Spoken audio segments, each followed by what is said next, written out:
이 앞 시간에는 남명 선생의 시 지뢰음, 복개를 두고 얽힘에서 상호 텍스트성까지 살펴보았습니다. 오늘은 시의 결속 구조와 결속성에 대하여 살펴보겠습니다. 먼저 시를 다시 한번 보겠습니다. 지뢰음, 복개를 두고 얽힘.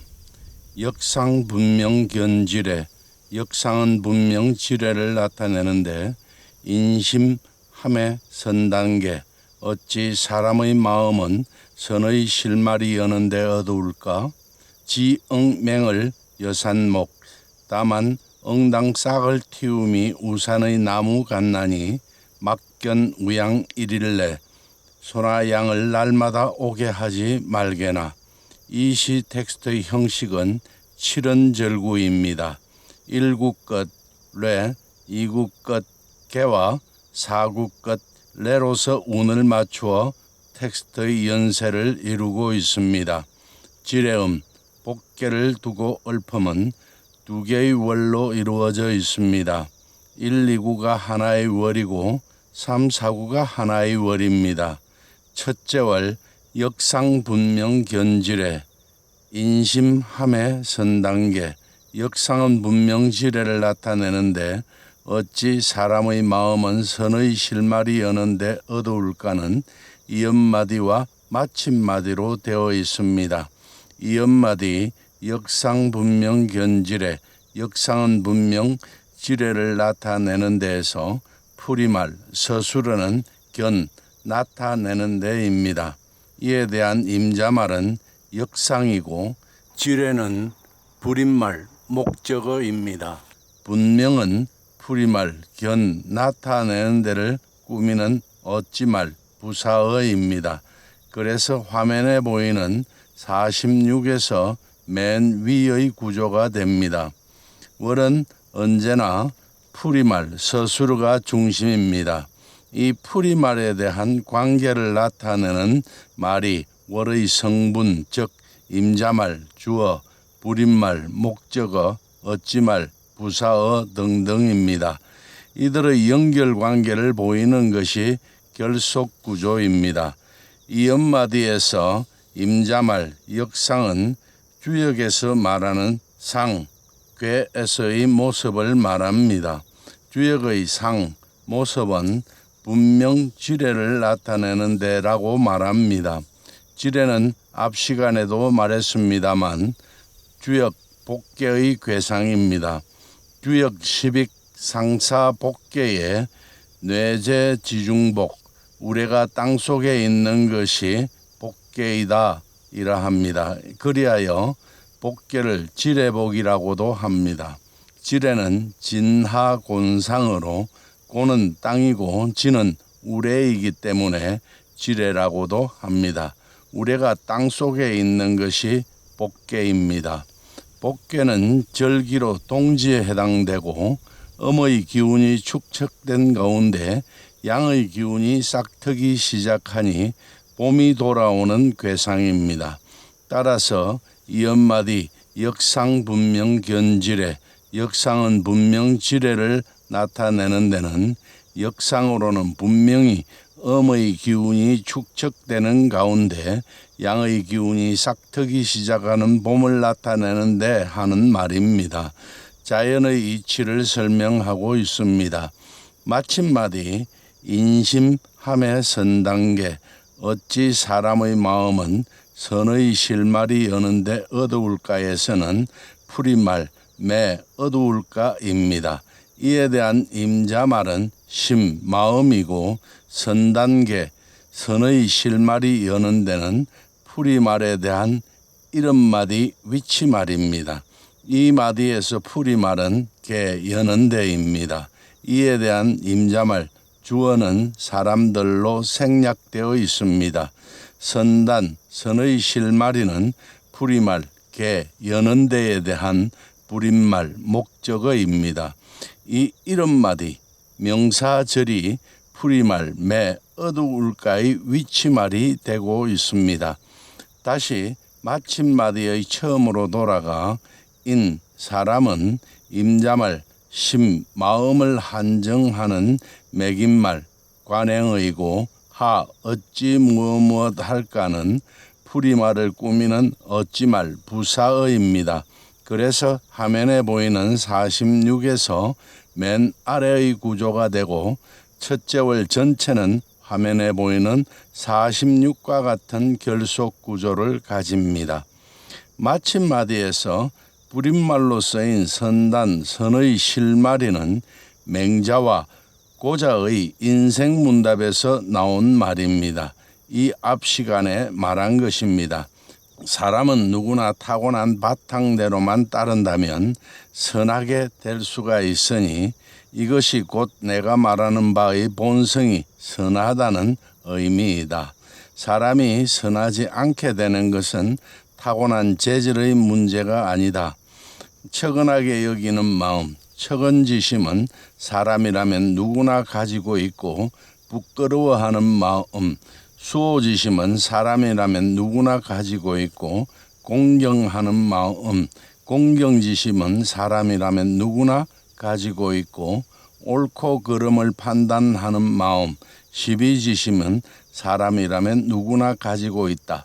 처근하게 여기는 마음은 인이고 부끄럽게 여기는 마음은 의이고 공경하는 마음은 예이고 옳고 그름을 판단하는 마음은 지이다. 이러한 인의 예지는 밖으로부터 나에게 주어진 것이 아니라 내가 본래부터 가지고 있는 것인데 다만 사람들은 생각하지 않을 뿐이다. 그러므로 공자께서 찾으면 얻게 되고 놓아버리면 잃게 된다고 했다. 때로는 사람들 간의 차이가 서로 2배 또는 5배가 되어 계산할 수도 없게 되는 것은 타고난 재질을 남김없이 실현하지 못했기 때문이다. 이 맹자의 이야기에서 선단, 선의 실마리는 처근하게 여기는 마음, 부끄러워하는 마음, 공경하는 마음, 옳고 그름을 판단하는 마음을 말합니다.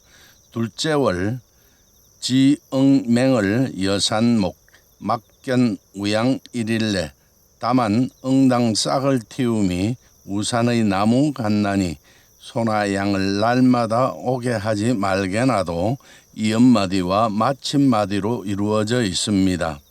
이연마디 지응맹을 여산목 다만 응당 싹을 틔움이 우산의 나무 갓나니에서 지 다만은 뒤의 월을 꾸미는 홀로 말입니다. 홀로 말 뒤의 월에서 풀이말은 여 갓나니입니다. 이 풀이말에 대한 임자말 주어는 이른마디 명사절 응명을 응당 싹을 틔움이입니다. 이 이른마디의 풀이말은 맹 싹 틔우다입니다. 이에 대한 임자말은 산으로 생략되어 있습니다. 싹은 불임말 목적어이고 응당은 풀이말 맹 싹 틔우다를 꾸미는 어찌말 부사어입니다. 이 이른마디가 전체 월의 풀이말 여 갓나니의 임자말입니다. 목 나무는 이 풀이말에 대한 견준말 비교어이고 산은 견준말 목 나무를 한정하는 매김말 관행어입니다. 그래서 화면에 보이는 47에서 위의 구조가 됩니다.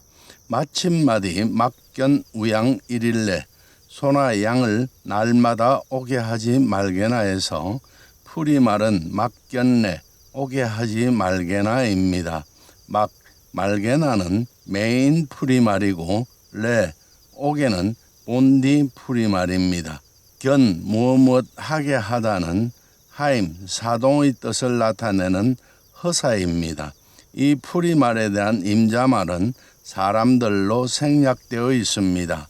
풀이말에 대한 불임말 목적어는 우양 소와 양이고 일일 날마다는 풀이말 막견내 오게 하지 말게나를 꾸미는 어찌말 부사어입니다. 그래서 화면에 보이는 47에서 아래의 구조가 되어 둘째 월 전체는 화면에 보이는 47과 같은 결속 구조를 가집니다.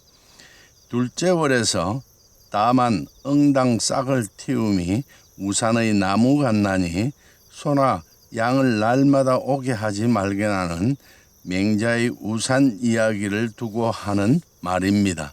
맹자는 우산의 숲은 원래 아름다웠다. 그러나 큰 나라의 교통 요충지에 있어 사람들이 도끼로 베어내니 계속 본래의 아름다움을 그대로 간직할 수 있었겠는가. 낮과 밤으로 자라나고 비와 이슬이 적셔주어 새싹이 움터 나오지 않는 것은 아니지만 또한 소와 양들을 그곳에다 놓아 먹이니 저렇게 반들반들한 민둥산이 된 것이다. 사람들이 그 반들반들한 것을 보고서 그곳에는 예전부터 나무들이 없었다고 생각하지만 그것이 어찌 산의 본래 성질이겠는가 하였습니다. 여기에서 소와 양은 마음에 생기는 인욕을 상징하는 말입니다. 소와 양을 오게 하지 말게나는 경으로 마음에 일어나는 인욕을 물리쳐 없게 하라는 것입니다. 이제 이 시의 결속성을 살펴보겠습니다. 이 시 텍스트는 1, 2구와 3, 4구 두 개의 월로 되어 있습니다. 두 개의 월이 네 개의 구로 나누어져 있는데 각 구의 속뜻을 살펴보면 1구의 때와 3구의 때가 짝을 이룹니다. 1구의 역상은 분명 지레를 나타내는 때, 즉 음의 기운이 축적된 가운데 양의 기운이 싹트기 시작하니 봄이 돌아오는 때라는 것입니다. 이 때와 같은 것이 3구에서 맹자가 말한 우산에서 새 싹이 돋아나게 될 그러한 때입니다. 2구에서는 이러한 때에 사람의 마음이 선의 실마리, 즉 인의 예지의 사단을 여는데 어째서 이리 어두울까 하고 묻습니다. 그리고 4구에서 스스로 답하기를 우산의 나무처럼 새싹이 돋아나는 대로 소나 양이 이를 뜯어먹기 때문에 숲을 이루지 못하는 것과 같이 사람의 마음은 인욕이 일어나 선의 실마리를 여는 것을 막기 때문이라는 것입니다. 그러니 우산에 소와 양이 날마다 오게 하지 말도록 해야 하는 것과 같이 마음에 인욕이 일어나지 않도록 경으로 막아야 한다는 것입니다. 이러한 관점에서 이 시 텍스트의 결속성을 살펴보면 이 시 텍스트의 제어 중심은 선단, 선의 실마리, 대상, 개, 열다, 움직임입니다. 이는 거시구조 1의 1차 개념입니다. 거시구조 2의 2차 개념은 1차 개념에서 움직임의 때를 표현한 것이 2차 개념입니다. 개, 열다의 움직임이 있는 때가 역상에서 견지레, 지레를 나타내다의 때입니다. 이것이 여산목, 우산의 나무같이 맹을, 싹트다의 때와 같다는 것입니다. 그래서 거시구조 2는 화면에 보이는 49와 같습니다.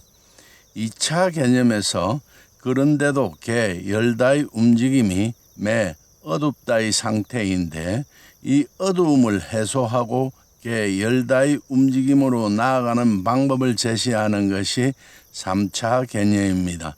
그 방법을 4구에서 제시하는데 막견 우양 일일내 소나 양을 날마다 오게 하지 말게나입니다. 3차 개념입니다. 그래서 거시구조 3은 화면에 보이는 50과 같습니다. 미시구조는 3차 개념에 포함되지 않았던 역상견지레, 역상은 지레를 나타내다에 대한 인식을 나타내는 분명히 포함되어 들어가고 여산목, 맹을, 싹을 틔움이 우산의 나무 갓난이에 대한 인식을 나타내는 지, 다만, 응당이 포함되어 들어갑니다. 그리고 매, 어둡다에서 주체가 되는 인심, 사람의 마음과 의문의 인식을 나타내는 하, 어찌가 포함되어 들어감으로써 이 시는 화면에 보이는 51과 같은 미시구조의 결속성을 가집니다. 이러한 결속성을 바탕으로 지뢰음 복개를 두고 얼품의 시를 그 속 뜻으로 본다면 1. 역상은 분명 지뢰를 나타내어 복개의 괴상임을 알아 음의 기운이 축적된 가운데 양의 기운이 싹트기 시작하니 봄이 돌아온다는 자연의 이치를 알 터인데 2. 사람들은 어찌하여 자신의 마음속에 있는 선의 실마리를 찾지 못하여 본성을 보존하지 못할까? 3. 이것은 맹자 고자장 상에 나오는 우산의 나무 이야기와 같은 것으로 4. 우산의 나무처럼 새싹이 돋아나는 대로 소나 양이 이를 뜯어먹으므로 숲을 이루지 못하기에 소와 양을 오게 하지 말듯이 사람의 마음은 인욕이 일어나 선의 실마리를 여는 것을 막으므로 경으로 날마다 이 인욕을 끊어야 할 것이다 하고 이해될 수 있습니다. 인간의 본성이 보존되도록 해야 한다고 강조하는데 선생의 시대에는 뿐만 아니라 인간 세상에는 이 인욕을 끊지 못하고 헛된 이름을 얻어 벼슬 쫓는 사람들이 있으니 이러한 세상을 한탄하기도 하였습니다. 이러한 사실은 다음 시간에 살필 만성 되는 대로 이름에 잘 나타납니다. 여기에 대해서는 다음 시간에 살펴보겠습니다. 감사합니다.